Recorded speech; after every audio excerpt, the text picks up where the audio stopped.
సేవకుల ద్వారా హెచ్చరించి నీ మనస్సు మార్చుకునేలాగా చేసి నీవు ఎలాగైనా దేవుని చిత్తంలోనికి వచ్చేటట్లుగా చేయటం కోసమే నీకు శిక్ష రాకుండా దేవుడు నిన్ను కాపాడుతూ ఉన్నాడు. దీనినే కృప అంటాము. ఈ సువార్తను కృపా సువార్త అంటాము. ఇప్పుడు ఈ కృపా సువార్త మీకు ఇంకా కొంచెం క్షుణ్ణంగా అర్థం అవడం కోసం బైబిల్లో ఉన్న విషయాన్ని మీకు జ్ఞాపకం చేస్తా. అదేంటంటే, ఒక తోటమాలి ఉన్నాడు. ఆ తోటమాలికి పెద్ద తోట ఉంది. ఆ తోటలో ఒక అంజూరపు చెట్టును పెంచుతూ ఉన్నాడు. ఏ చెట్టు అండి? అంజూరపు చెట్టు. జనరల్గా అంజూరా చెట్లు మన ప్రాంతాల్లో చాలా అరుదుగా కనబడతా ఉంటాయి. మనకల్లా ఈత చెట్లు, జామ చెట్లు ఇవి బాగా ఉంటాయి. అంజూరా చెట్లు అనేవి పాలస్తీనా, యెరూషలేము, యెరికో ఆ బైబుల్ ల్యాండ్స్లో ఎక్కువగా ఈ అంజూరా చెట్లు కనబడతా ఉంటాయి. అంజూరా తోటలు, మనకు బత్తాయి తోటలు, నిమ్మ తోటలు ఎలాగో అలాగే వాళ్ళు అంజూరా తోటలు వేసుకుంటారు, అంజూరా కాయలు. ఇప్పుడు మన ప్రాంతాల్లో చెట్లు ఎక్కువగా లేకపోయినా కాయలు వస్తూ ఉన్నాయి. బహుశా మీరు చూసే ఉంటారు, అందరూ తినే ఉంటారు ఈ అంజూరా చెట్లు. అయితే అంజూరపు చెట్టు ఒకటి తోటమాలి తోటలో వేసుకున్నాడు. అది పెరిగింది, పెద్దదయింది, అది కాయలు కాసే స్థాయికి వచ్చింది. అంటే కాయలు కాయాల్సిన సంవత్సరాలు చెట్టుకు వచ్చేసినాయి. యేసు ప్రభు వారు ఆ ప్రాంతానికి వచ్చి ఆకలిగా ఉండి ఈ చెట్టుని ఏమన్నా ఒక కాయ ఉందేమో కోసుకొని తిందామని చూశాడు. చూస్తే కాయలు లేవు. అప్పుడు తోటమాలితో ఏమన్నాడంటే, ఓ తోటమాలి, ఈ చెట్టు ఎందుకు, ఈ తోటలో ఎందుకు ఉండాలి, ఈ అంజూరపు చెట్టు ఎందుకు ఉండాలి, దీన్ని తీసేసి కాయలు లేని చెట్టు ఎందుకు పెరగాలి, అది తీసేసి వేరే చెట్టు నాటు. నేను ఆకలి కొని వచ్చినప్పుడు నాకు ఆకలి తీర్చలేకుండా ఉంది ఈ చెట్టు, కాబట్టి ఈ చెట్టును తీసేసేయి, కొట్టేయి, నరికేయి అని చెప్పాడు దేవుడు. అప్పుడు తోటమాలి ఏమన్నాడు, అయ్యా ఈ సంవత్సరం కూడా ఉండనిమ్ము, ఈ సంవత్సరం నేనేం చేస్తానంటే చుట్టూ పాది చేస్తా,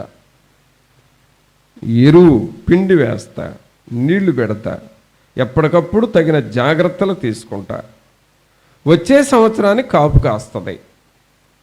ఒకవేళ అప్పుడు కూడా కాయకపోతే తర్వాత నువ్వు చెప్పినట్లే చేస్తా, ఈ ఒక్క సంవత్సరానికి ఉండనివ్వండి అయ్యా అని దేవుణ్ణి అడిగాడు.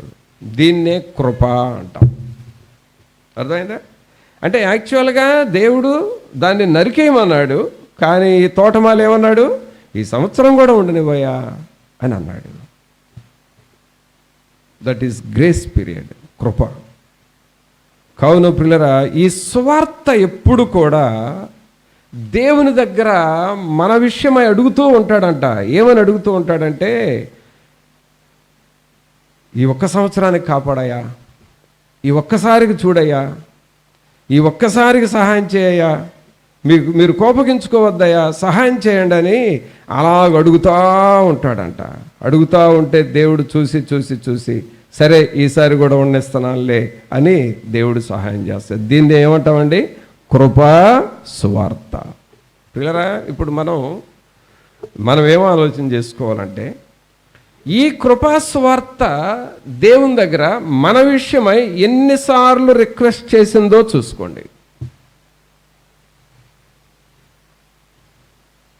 ఇప్పుడు ఇక్కడ స్కూల్ ఉందండి, ఒక పిల్లోడు తుంటరోడుగా ఉన్నాడు. మాటికి స్కూల్లో పిల్లలకి ట్రబుల్ ఇస్తున్నాడు, టీచర్కి ట్రబుల్ ఇస్తున్నాడు. వాళ్ళు ఏం చేశారు, మేనేజ్మెంట్ దగ్గరికి తీసుకెళ్ళారు. ఈ పిల్లవాడు అయితే మాకు కష్టం అండి అని అంటున్నారు. ఇలా మాటికి చెప్పటం వలన తల్లిదండ్రుల దగ్గరికి వెళ్ళింది. వాళ్ళు వచ్చి ఏమోలండి ఒక్కసారి చూడండి అన్నారు. ఇది చివరికి ఏమన్నారంటే, ఈసారి ఏదన్నా పొరపాటు జరిగితే నిన్ను స్కూల్లో పంపించేస్తామని వార్నింగ్ ఇచ్చారు. ఇప్పుడు పొరపాటు జరగకుండా చూసుకోవాల్సిన బాధ్యత ఎవరిది? ఆ పిల్లోడిది. అలాగే పిల్లరా, మన విషయం కూడా మనం ఎన్నిసార్లు పొరపాట్లు చేశామో, ఎన్నిసార్లు పొరపాట్లు మాట్లాడామో, ఈ పరిస్థితుల్లో ఈ కృపాసువార్త తండ్రి దగ్గర, ప్రభా ఈ ఒక్కసారి క్షమించు, ఈ ఒక్కసారి కాపాడు, ఈ ఒక్కసారి సహాయం చేయని ఎన్నిసార్లు మన పక్షంగా దేవుని దగ్గర రిక్వెస్ట్ చేశాడో ఆలోచన చేయండి. అసలు మన పక్షంగా రిక్వెస్ట్ చేసి ఉంటాడా, చేసి ఉండడా చెప్పండి? మన పక్షంగా రిక్వెస్ట్ చేసి ఉంటాడు అన్న వాళ్ళందరూ ఒకసారి చప్పట్లు కొట్టాడే. అర్థమైందా? మన పక్షంగా రిక్వెస్ట్ చేసి ఉంటాడండి. చేయకపోతుండా ఎట్లా ఉంటాడు? మనం పొరపాట్లు చేయలేదా? ఆ పొరపాట్లకు శిక్ష వెంటనే రాలేదు కదా. ఈ కృపాసువార్త ఏం చేసింది? ప్రభా ఏమోలే నాయన, యవ్వన కాలంలో ఉన్నాడు, తెలిసో తెలియక చేసాడు పొరపాటు, క్షమించు అని దేవుణ్ణి అడిగి ఉంటాడు. అడిగినప్పుడు సరే అని చెప్పి దేవుడు వదిలేశాడు. ఇలాగూ ఎన్నిసార్లు పొరపాట్లు చేస్తా ఉన్నాం మనం. అనేక పొరపాట్లు చేసాం, అనేక సార్లు దేవుని బాధ పెడతా వచ్చాం. అయినప్పటికీ ఆయన మనల్ని వెంబడిస్తూ ఉన్నాడు. అదే కృపాసువార్త. అయితే ఈ కృపాసువార్త ఆయన క్షమిస్తున్నాడు కదా అని అలా కంటిన్యూ కాకూడదు. మనం మన జీవితాలను మార్చుకుంటూ ఉండాలి. అందుకని 24వ వచనంలో ఏం చూస్తున్నాం?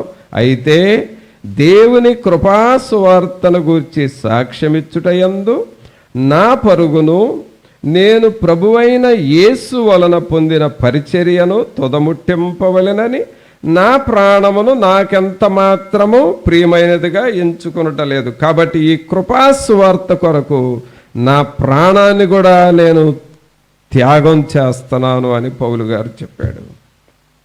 కావున ప్రభునంతులరా, ఈ సువార్త దేవదూత గొర్రెల కాపర్లకు వచ్చి చెప్పాడు చూడండి.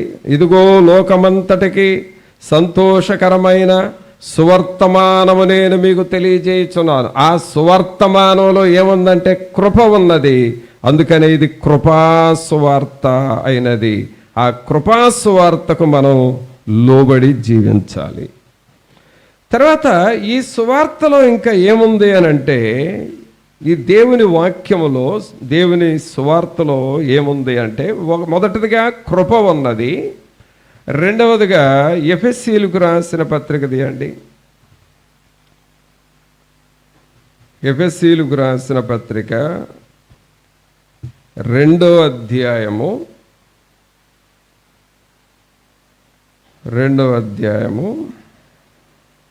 16-17 వచనాలు చదువుదాం.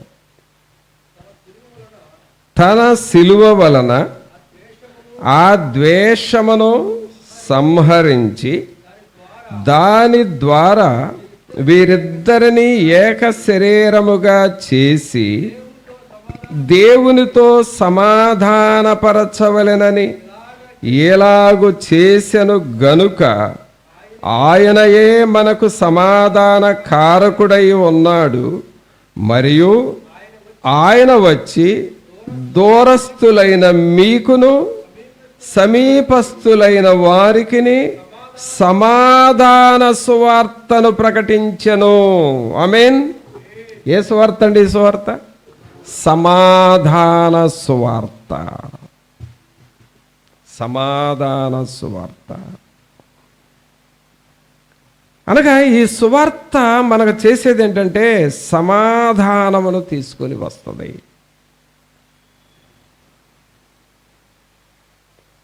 దేవునితో సమాధానం, మనుషులతో సమాధానం, సమాధానాన్ని తీసుకొని వస్తుంది.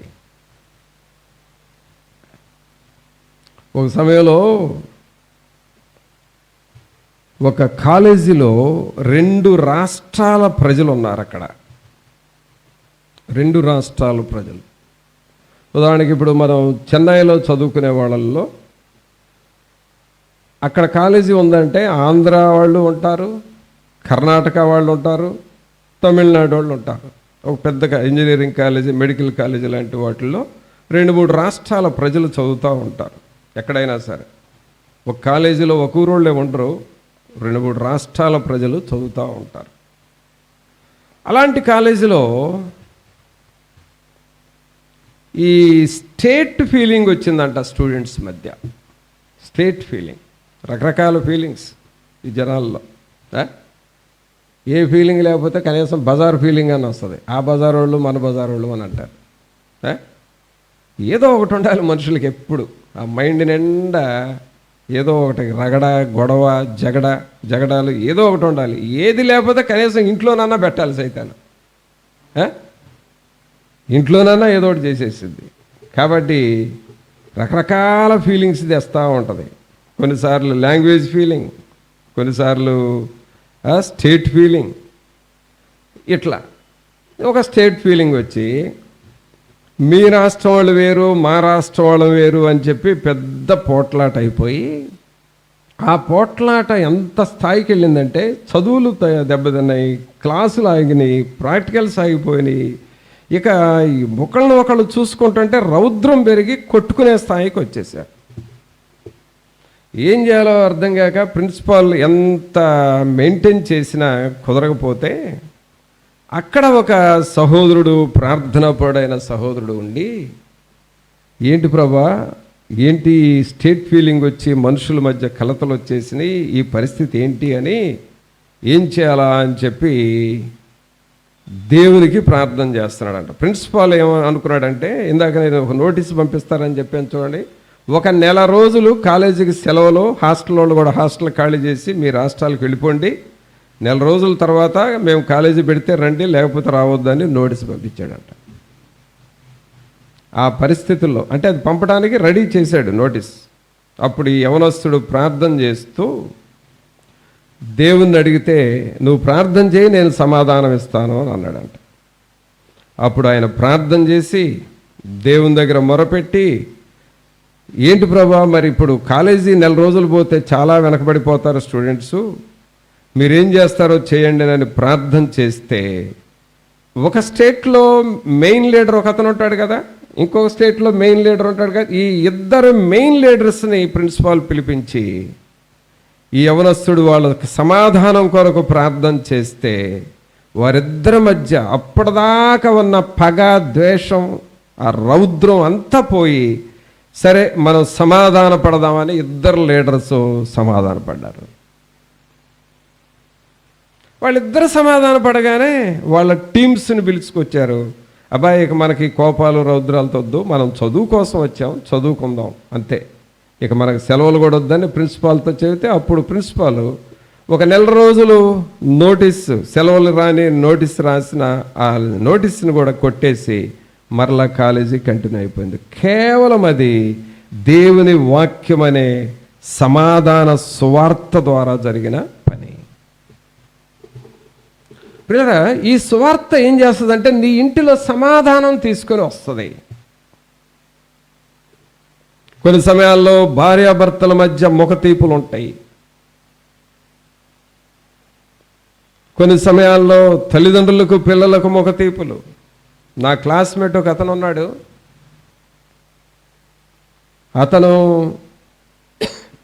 అతన్ని నేను రక్షణలోనికి నడిపిస్తూ ఉన్న టైంలో రోజు గ్రౌండ్కి తీసుకువెళ్ళి ప్రార్థన చేస్తూ, నీ పాపాలు ఒప్పుకో సహోదరుడా అని ఒక్కొక్క పాపం, అంటే రకరకాల యవనస్తులకు ఉండే అన్ని పాపాలు చెప్పాడు, వాటన్నిటిని ఒప్పుకోమన్నా. ఇక లాస్ట్లో ఇంకొక పాపం ఉంది బ్రదర్ నాలో, నేను ఒప్పుకోవాల్సింది అన్నాడు. అంటే దేవునాత్మ బాగా కన్విక్ట్ చేస్తున్నాడు, పశ్చాత్తాపం వచ్చింది, అందువలన అతను ఇంకొక పాపం ఉందంటే, ఏంటా పాపం చెప్పు అన్నా. తను ఏం పాపం చెప్పాడో తెలుసా? మా నాన్నగారితో మాట్లాడి 12 సంవత్సరాలు అయింది అన్నాడు. ఎవరితో? వాళ్ళ నాన్నతో మాట్లాడి 12 సంవత్సరాలు అయింది అన్నాను. అది ఎట్లా సాధ్యం? మీ నాన్న నువ్వు ఇంట్లో ఉండలేదా అంటే, మా నాన్న ఇంట్లో ఉన్నాడని తెలిస్తే ఆయన బయటికి వెళ్ళేదాకా నేను ఇంట్లోకి పోను, ఆయన బయటికి వెళ్ళాడని తెలిస్తేనే నేను ఇంటికి వస్తాను అన్నాడు. వాళ్ళ నాన్న తక్కువడు కాదు, ఈ అబ్బాయి ఇంట్లో ఉన్నాడని తెలిస్తే వాళ్ళ నాన్న ఇంటికి రాడంట, బయటే కాలం గడుపుతూ ఉంటాడు. ఇలాగ 12 సంవత్సరాలు జరిగిందంట పిల్లరా. నేను అన్నాను, నువ్వు చదువుకుంటున్నావు కదా, నీకు ఫీజులు కావాలి, డబ్బులు ఎవరు ఇచ్చారు అన్నాడు. మా అమ్మని అడిగేవాడిని, మా అమ్మేమో అయ్యా అబ్బాయికి డబ్బులు కావాలని ఆయన్ని అడిగి నాకు ఇచ్చేది. అంటే వాళ్ళ అమ్మ మీడియేటర్ అన్నమాట ఆ ఫ్యామిలీలో. అయ్యా అబ్బాయికి ఫీజు కట్టాలంట అని వాళ్ళ నాన్న అడిగితే, ఇగో ఇది కట్టుకో అని ఇస్తాడు ఆయన రోషంగా. ఆమెకి ఇస్తే ఆమె తీసుకెళ్ళి నాయన వెళ్ళి కట్టుకోపోరా అని అంటాడు. వీడు సగమేమో 50% ఫీజు కట్టి 50% వాడుకుండా బ్యాడ్ హ్యాబిట్స్ ఉన్నాయి కొన్ని, వాడుకోవాడేవాడు. 12 సంవత్సరాలు.